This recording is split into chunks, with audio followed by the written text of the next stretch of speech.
The Chicago Bulls make it out of their 5-game West Coast trip with a 2-3 record, a record that most tanking fans should approve of, despite the complaints around it. We're going to talk a little bit about that and where the Bulls are in the tankathon standings. We're also going to talk about an update to Jaden Ivey and should it even matter for the Chicago Bulls. We'll talk about all that, plus dive into the mailbag right after this.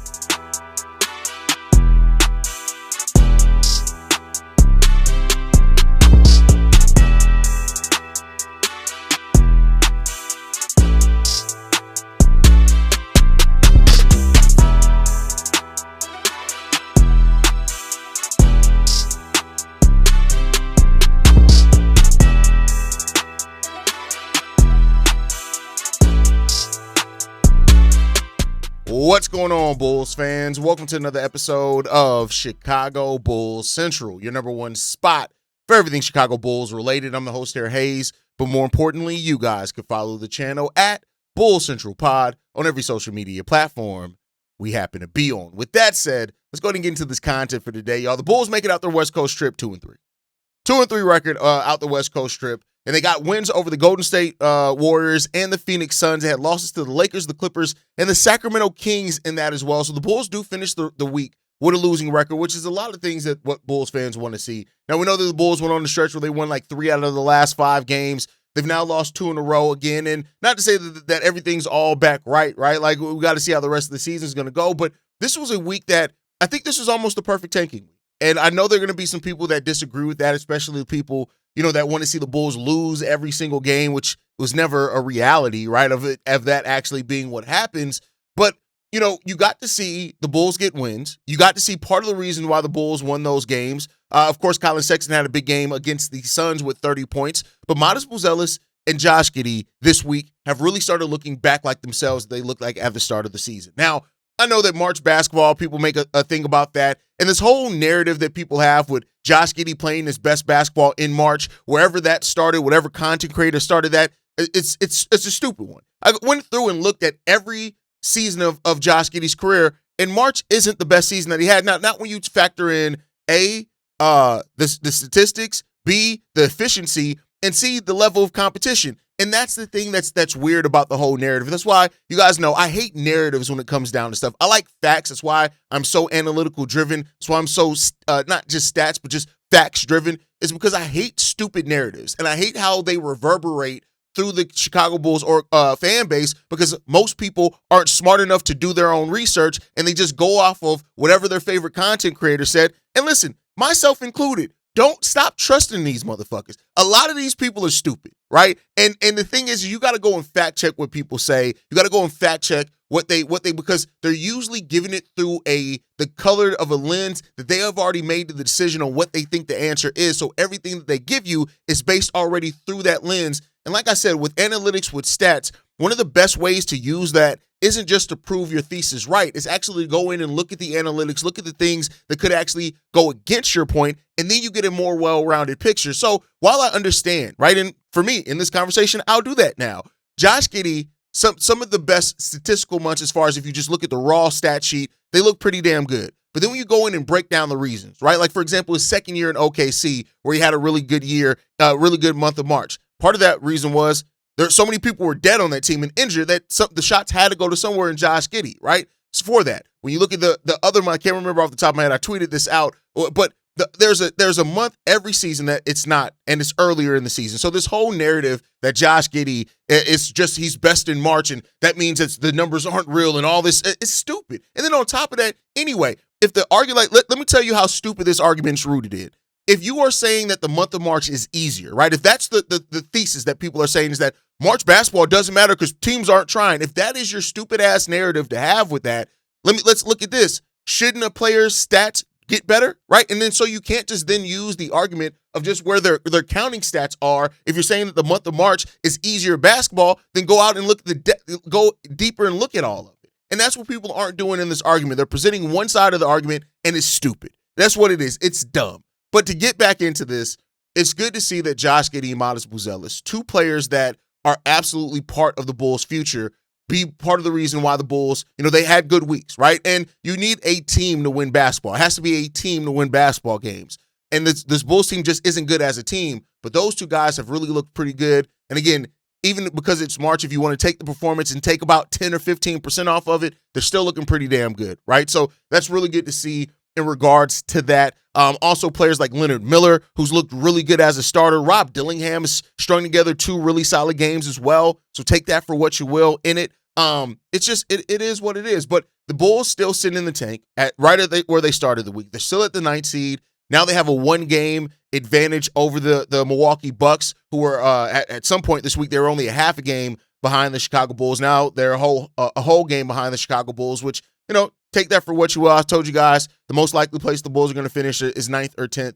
And then the Bulls right now are as well 3.5 games behind the Grizzlies for the 8th spot, which is still technically obtainable by the number of games left to be played. But, we'll see. They're 3.5 games back of them, and then they're a full 5 games back of the Dallas Mavericks as well, who lost to the Cavs last night. So that's where the Bulls sit with the tank. Take that for what you will. And we're going to go into this next week for the Chicago Bulls, and we're going to see where they come out of it. The Bulls, next week, they play 3 games. They play Monday, Wednesday, and Thursday. Thursday is against Cleveland. Wednesday is against the Raptors. And then Monday is against the Memphis Grizzlies. Now, that Memphis game is going to be really important because, as I said, we're 3.5 games behind the Memphis Grizzlies. We gain a full game on them if they beat us. So take for that what you will. I know a lot of Bulls fans are going to be hoping for that, but that's where we sit at next week for the Chicago Bulls. But there could be a player returning for the Chicago Bulls next week, and that's Jaden Ivey. Jaden Ivey did go down he was assigned to the Windy City Bulls yesterday, and that's really good when it came down to that one. And now he immediately was recalled, and now they're going to take a look to see if Jaden Ivey can get back on the basketball court for the actual Chicago Bulls. Now, why does this matter? Why does this not matter for the Chicago Bulls? Let's be clear here. Jaden Ivey is still fighting for his NBA career, and that's just the reality of it. And there's only, 15 games left now, so it's not a lot of games left for anybody to do anything. But what Jaden Ivey can use is, especially as the Bulls found something else going on with his knee, maybe it provides some clarity and some reason. Like, if people are saying your knee's fully healthy, and then it turns around and you're like, well, it's not. And then you find out that, yeah, you're actually right. It's not fully healthy. Where we were saying that it was something mental, but they found something else going on in his knee. Hopefully they were able to treat that. It didn't need another surgery. They were able to treat it with what they needed to treat it with. And now we just get to see, if Jaden Ivey could get back on the basketball court and look anything like himself. For what it's worth, like, Jaden Ivey was still playing almost 29 minutes before he had a DNP, but when he was playing almost 29 minutes, which was almost double the amount of minutes he was playing with the Detroit Pistons, which you need minutes, you need reps out there to start trusting that leg and that knee again. And hopefully that starts helping him in the path. I still think that there's a pathway for Jaden Ivey to still be on this team, but it's going to be a team-friendly deal. And it's going to come down to if any other team is willing to take a bet on Jaden Ivey and offer him more, even considering his injury, just because of who he was before the injury. And that could very well be there for him. And we'll see. Again, I'm not going to count it out. I'm not going to say that it's going to be a for sure thing either. But, if you're looking for anything for Jaden Ivey, it's just, does he trust that leg again? Does he get back to attacking? The thing that stood out to me so much about Jaden Ivey before he officially went out, and they set him down for 3 weeks, was that I saw so many times where Jaden Ivey would have took a player off the dribble. He got the shoulder past the player. He would have tried to finish tough at the rim and get to the free throw line, and he just wasn't doing that. His free throw numbers went down to over 4 per game last season, right, before he got hurt, to 1 per game with the Chicago Bulls. That shows a huge sign that you aren't trusting that leg. You don't feel healthy, you don't feel safe, and you don't feel comfortable. And so if he can eliminate that part of it, we'll see how good he can or cannot be. But 15 games left, actually, for the remaining part of the season, and he got 15 games to show it. But, we got other players. Leonard Miller's looking really good. Rob Dillingham has strung together 2 good games, which is great to see from Rob Dillingham, a player that didn't look like an NBA player before.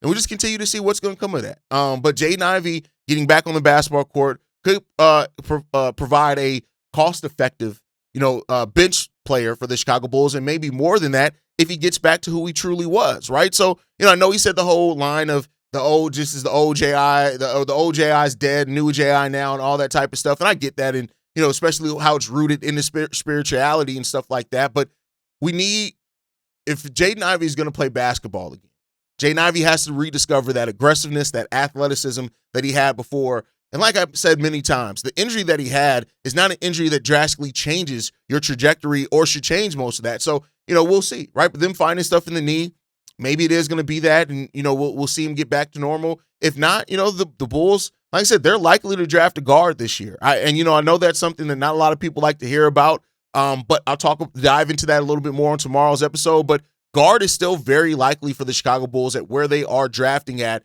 that a guard's going to be the best player available. Best player on the board could very well be a guard, and we'll see. It could not be, though. Like, we'll see how the things rise up and things like that, and we'll talk about it as it goes. As we get closer and closer to the end of March, I will be diving deeper and deeper into the draft content because, we only play to April 11th or 12th when the season ends, so we got about 30 days left on the season. And I want to be fully prepared for the draft because we're going to go very heavy. For people that have not been here before this season, there's not a single, and I don't even say this from a form of cockiness, there's not a single Chicago Bulls podcast, YouTube page, or anything else that does as deep a dive into the draft prospects as what I do. I think last year we covered 45 draft prospects. The year before that, it was 40-something as well. We get very deep into the bag. That way, anybody who doesn't watch college basketball has a really good kind of gateway entry into who these players could be. So I'm looking forward to get into that draft content, that draft bag, because the draft is hugely important for the Bulls this year. But the thing that's remaining that's important for us for today is the mailbag. Let's go ahead and dive into your voicemails. We got 4 of them to get into today. This one's from Sean. What up, Haize? Sean calling from VA. I was just listening to your most recent episode where you were talking about Billy Donovan and the quote that Josh Giddey said. But what really intrigued me is when you said that the Bulls could have a young core of 4 players with Josh Giddey, Modest, Noah Essengay, and the player that they draft.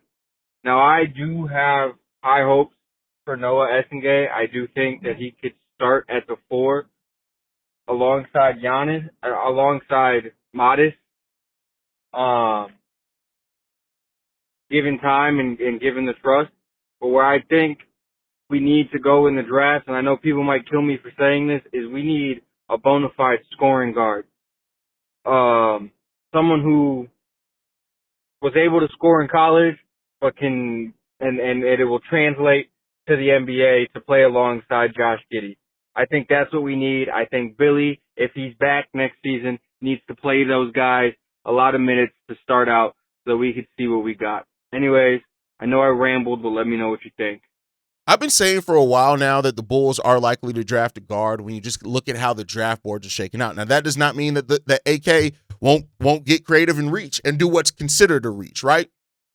But like I said, when it comes down for the Bulls, the thing that I want the Bulls to do is do their due diligence. Work out all of these players. Bring them in for workouts. Really dive into getting to know them because AK is going to want to look at the character part of it too. But see if you got, like, if Hans Steinbach ends up being a steal at 6'11", 222 pounds, if he ends up being the guy that, slated to go more towards the end of that lottery, but you want to reach for him there at number 9 and he ends up working, great, right? If the center from Duke ends up being that, whatever it is, I just want the Bulls to get the player that's going to actually turn into something for them. That's it. You have to draft somebody. This is a chance where you can actually get a star in this one, and we'll see if the Bulls can get that.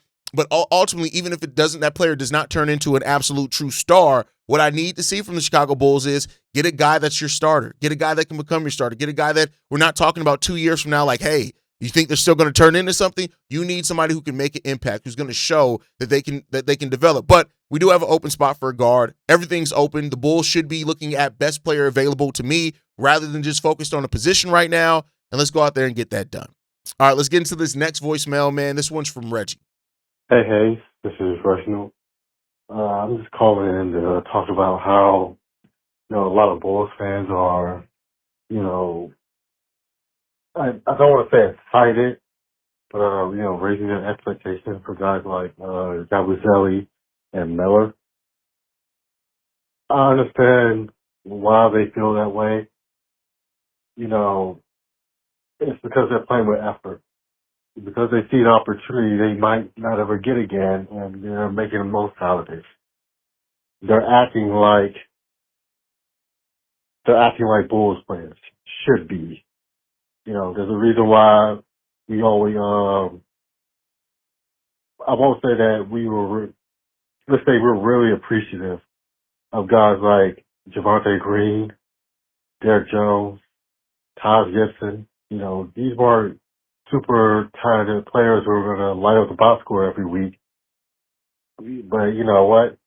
They always play with effort. They gave you everything they got. And at the end of the game, if the Bulls won, you can point out, certain plays where they made something happen and it resulted in that victory. She has done put in the effort, puts a smile on my face. But then I look at guys like Patrick Williams who don't give it the effort, who just out there just to be out there, as if they're going through the motion. I mean, I'm looking at a guy who, at one point, the least you could say was aggressive defensively and made opposing players work for their shot. Not even give you that anymore. And like I said earlier, if AK wants any semblance of respect from me, he has to buy out Patrick Williams. And yeah, I know it's impossible. There's practically a 0% chance of doing it. But I don't even think Patrick Williams deserves to be in the league.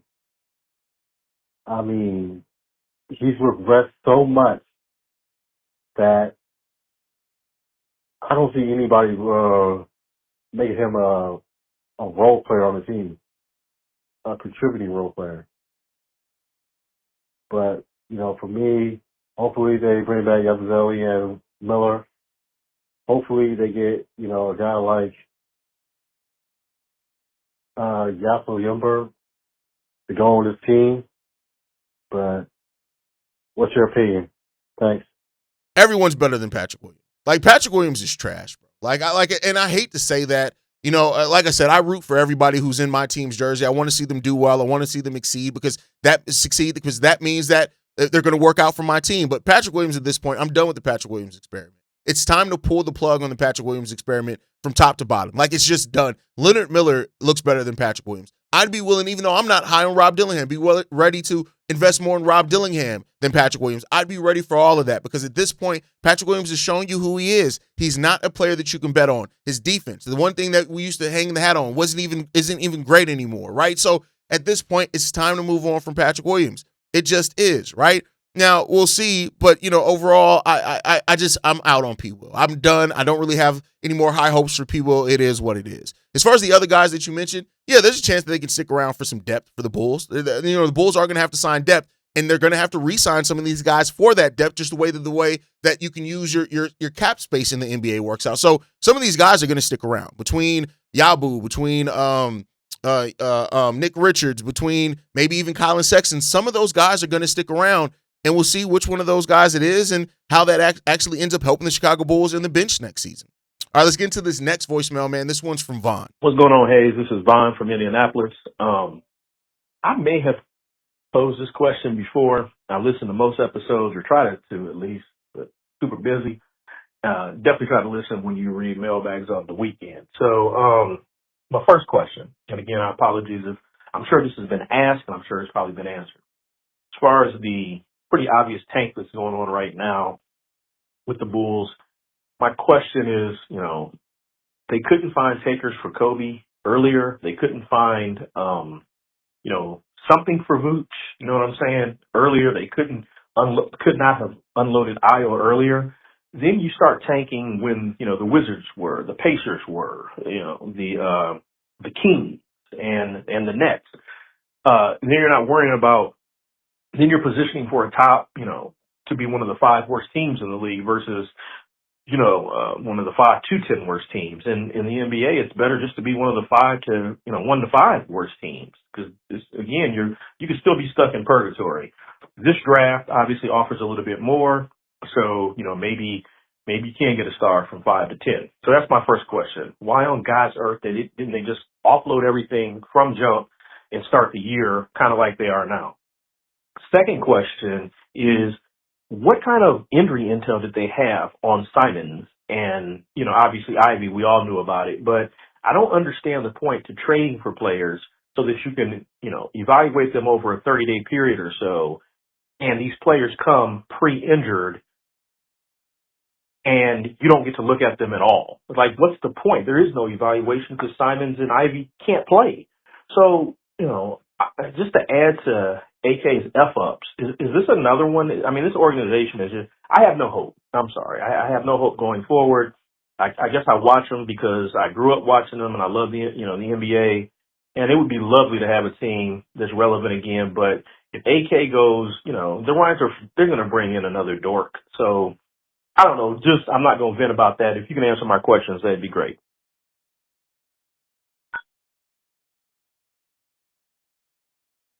Oh, listen, this is one of the stupidest questions that people ask. No offense to Vaughn. Vaughn is asking because he legitimately wants to know. I'm not. But like the whole thing, we have to stop thinking that the whole point of quote unquote tanking is to get the like. If you thought that the Bulls were trying to get to the worst record in the NBA, then that's just you. Like, no, everybody knew that the Bulls wanted to evaluate what they had, and that makes sense because the season ended really good for the Chicago Bulls last year as far as the players that were coming into this one. And then they eventually decided, hey, between injuries and whatever else, the investment, it's time to move on. They're looking to maximize the draft pick. That doesn't mean they're trying to catch up with the Washingtons, Indiana, and you don't have to in this draft. It's one of the most lazy narratives to be like, well, they're going to take. Why did they do it at the start of the season? Because they wanted to evaluate. Like, do you understand the context of that, right? So we'll see how that continues. And as we've seen in the last few drafts as well, you don't necessarily need the worst record to end up winning the lottery. That's not how it's gone the last couple of times. So see if that continues for this team as well, right? So overall, we'll see that. This is a draft where you get a lot of talent in, even later in, and we'll see. As far as the injury, Vaughn, at some point, I just got to wonder, why are you just focused on complaining? Because, like, the Anthony Simons injury is clearly an injury where they're holding him out to help them lose games. That's just the reality of it. The Jaden Ivey injury, and I think also the Bulls aren't looking at any of these guys to for sure be future pieces for them. That's not what the point of this trade deadline was. It wasn't to find a bunch of future pieces for your team, and I don't think they really look at these guys as necessary. They could keep some of them, but they don't look at these guys necessarily as future pieces with how much flexibility they have this offseason. Now AK just got to go out there and actually do something, and in some cases, that is one of the scarier parts of this is trusting AK to do something. All right, let's get into this last voicemail, man. This one's from Shay. What's up, Haize? How you doing? Look, man, I know what's done is done with the season, and I know I'm getting on a lot of people's nerves with this shit, but something in me just sits back and thinks. Not even about the 6-0 start that we had, but like when you look at the games that we lost, even with the games that we closely lost by. When you look at a lot of our problems at the beginning of the season before we made these trades and shit, one of our main problems and why teams beat us so close and closing games, like we won a lot of those closing games with game winners and shit from Booch. But one of the main reasons is they went in the paint on us. And the reason why I bring that up is because of the fact that could have easily been fixed during the trade deadline if AK actually was aggressive and actually took the time to actually try to improve this roster, because we actually competed with a lot of good teams, this season before we went into full rebuild. And it kind of makes you wonder, and it kind of concerns you a little bit, because what if something like this happens again next season? Or what if he decides he wants to do it again the season after that, or we don't even make an improvement, and next year we still are in the same spot as we would have been in if we hadn't traded nobody, which is the play-in spot. And it makes you wonder, man, I'm like, will all this even be worth it? Yeah, we're gonna get a high pick, whatever the fuck, but it's like, we still gonna have Billy, and we still gonna have the same stupid motherfuckers that don't know how to draft right, or don't know how to trade right, or don't even know how to get the right free agents in here. And it's like, what's the use? It has me thinking, what's the use even doing this when all we gonna do is get the same shit that we got before we even made the trade to begin with? Now look, I know I'm just being negative, and hey, I hope I am wrong, but it's just like, when someone shows me who they are, especially when it comes to this front office, even when it comes to players like Patrick Williams. I start to believe him, and I hate to say it. I believe AK don't know what he's doing. I think AK doesn't really have a plan, nor does Billy Donovan. Again, I hope I'm wrong. I don't think it was just about the players, though, Shay. I think it was about the financial commitment. I think the Bulls didn't want to put themselves in a similar situation with that they had with DeMar DeRozan, Zach LaVine, and those guys, where they committed to them financially, but then they didn't have much financial room to really improve the team meaningfully, right? And not to say that just Kobe and Io would have done that, but when you start looking at continually gaining, I just think they didn't have confidence in their runway to create a team that can actually make noise, real noise, with the time that they would have had with those guys without the financial commitments. Because keep in mind, if you paid Io, you paid Kobe this offseason, you got to pay Modest in 2 seasons. Then you got 1 season after that you got to repay. You got to pay Josh Giddey again, and he's going to be on the docket. So I think the Bulls looked at that. Now they got to go out and make it worth something. Like you said, it all has to be worth something. And if in the end it ends up being worth something, cool. If not, get your ass up out of here. And that's just the reality of it, man. So we'll see. We'll see what comes about with that one. And we'll see if they actually use this flexibility that they've created for themselves to actually put us in a spot to where it seems like we're actually moving forward finally. We'll see. But that's going to do it for today's episode, y'all. If you enjoyed today's episode, make sure you guys like the video, subscribe to the channel as well. Hit that notification bell if you never want to miss an episode, especially as we get to the off season, because when news drops, we drop, right? But I want to hear from you guys down in the comments as well. Do you think that that Jaden Ivey still has a future potentially here with Chicago? Let me know what you guys think about that. And in the draft, how would you feel if the Bulls do draft another guard in the draft?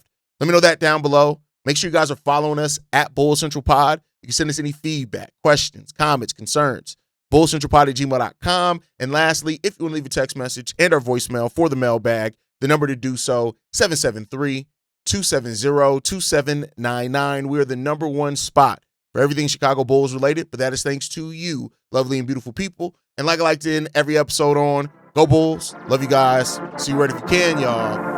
Peace. This has been a presentation of the Break Media.